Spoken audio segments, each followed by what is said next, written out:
Pada kesempatan kali ini, kami akan mempresentasikan hasil diskusi kami mengenai studi jenis kabel UTP dan fiber optik serta analisis perbandingan dari kinerjanya. Nah, sebelum kami memulainya, kami akan perkenalkan diri kami terlebih dahulu. Dimulai dari saya. Perkenalkan, nama saya Igusti Ngurah Tirta Farita Vinayaka dengan NIM 251 509 1089 dan rekan saya. Nama saya Cagong Aris Mahaputra dengan NIM 2515091077 dan rekan saya. Perkenalkan nama saya Kadek Restu Yoga Dharma Putra dengan nomor NIM 251 509 1130. Nah, langsung saja kita masuk ke materinya. Slide selanjutnya. Baik, kita akan masuk ke latar belakangnya terlebih dahulu. Nah, pemilihan media transmisi fisik seperti UTP atau fiber optik itu sangat menentukan kualitas, keandalan, dan efisiensi biaya dari jaringan yang dibangun. Tujuannya itu yakni untuk mengidentifikasi karakteristik teknis masing-masing atau tiap kabelnya, serta melakukan analisis komparatif dan memberikan rekomendasi berdasarkan studi kasus yang nyata. Baik, slide selanjutnya. Nah, kita masuk ke struktur dan fungsi dari UTP terlebih dahulu. Nah, kabel UTP atau Unshielded Twisted Pair ini adalah kabel tembaga yang dipilin atau berpasangan tanpa pelindung dari logam tambahan. Nah, pemilinan atau twisting ini bukan tanpa alasan, yakni untuk mengurangi gangguan elektromagnetik atau disebut dengan EMI dan interferensi antar kabel atau crosstalk. Strukturnya itu terdiri dari konduktor tembaga, isolasi polietilen, dan jaket luar plastik. Baik, slide selanjutnya. Kita masuk ke klasifikasi kabel UTP, di mana di klasifikasi menjadi beberapa kategori, di mana untuk kategori lama kita akan mengenal mengenai Cat3, yang biasa digunakan untuk telepon dengan kecepatan 10 Mbps. Namun yang paling umum kita temui pada saat ini yakni kabel jaringan LAN, yakni kabel itu Cat5e, yang sudah mendukung kecepatan hingga 1 Gbps atau Gigabit Ethernet. Selanjutnya. Nah, untuk kebutuhan modern, terdapat adanya Cat6 dan 6A untuk mendukung 10 Gbps.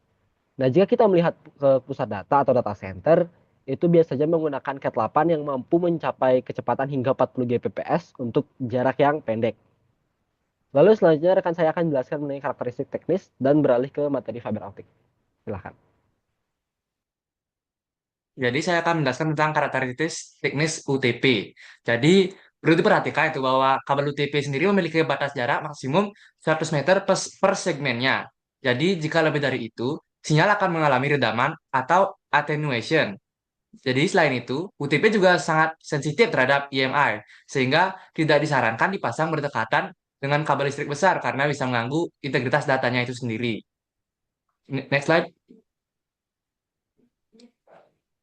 Selanjutnya yaitu konfigurasi dan pengujian UTP-nya. Jadi saat kita melakukan instalasi, kita mengenal tipe straight through untuk menghubungkan perangkat yang berbeda. Misalnya dari PC ke switch dan crossover untuk perangkat yang sama. Standar urutan warna yang paling umum digunakan yaitu T568B. Setelah dipasang, sangat penting untuk melakukan pengujian menggunakan LAN tester ataupun digital cable analyzer untuk memastikan tidak ada kesalahan dalam pemetaan kabel. Next slide. Nah, ini bisa dilihat perbandingannya yaitu di antara kabel UTP dan fiber optik. Next slide.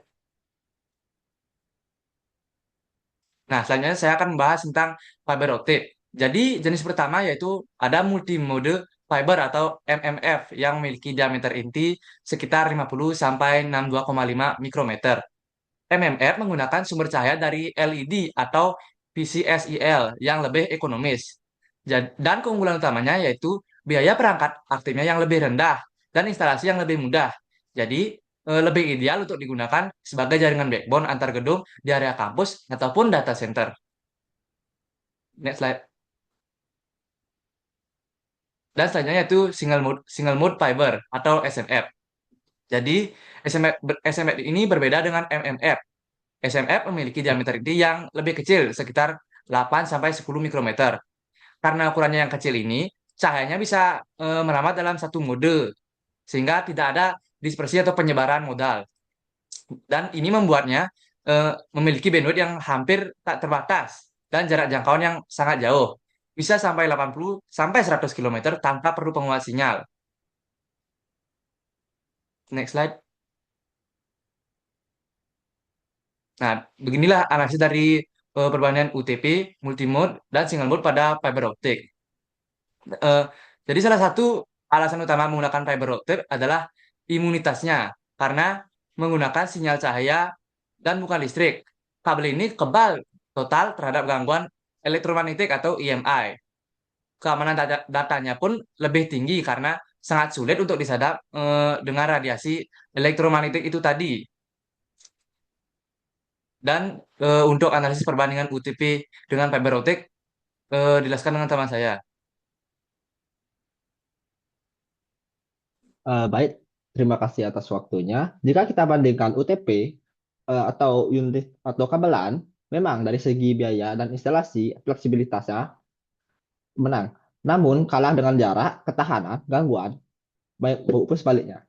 Sebaliknya, kabel fiber optik unggul mutlak dalam kecepatan, keamanan, namun kebutuhannya membutuhkan biaya perangkat aktif yang lebih mahal dan keahlian khusus dalam proses penyambungannya atau splicing dan memerlukan alat yang lumayan mahal juga.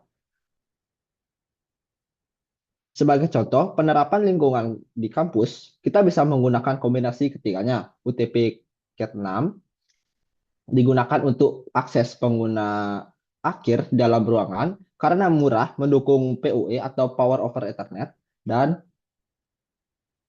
digunakan maaf untuk akses pengguna akhir dalam ruangan karena murah mendukung PoE multi dan kabel fiber optik multimode OM4 digunakan untuk backbone antar gedung karena jarak menengah dan kabel dan kebal terhadap gangguan atau EMI.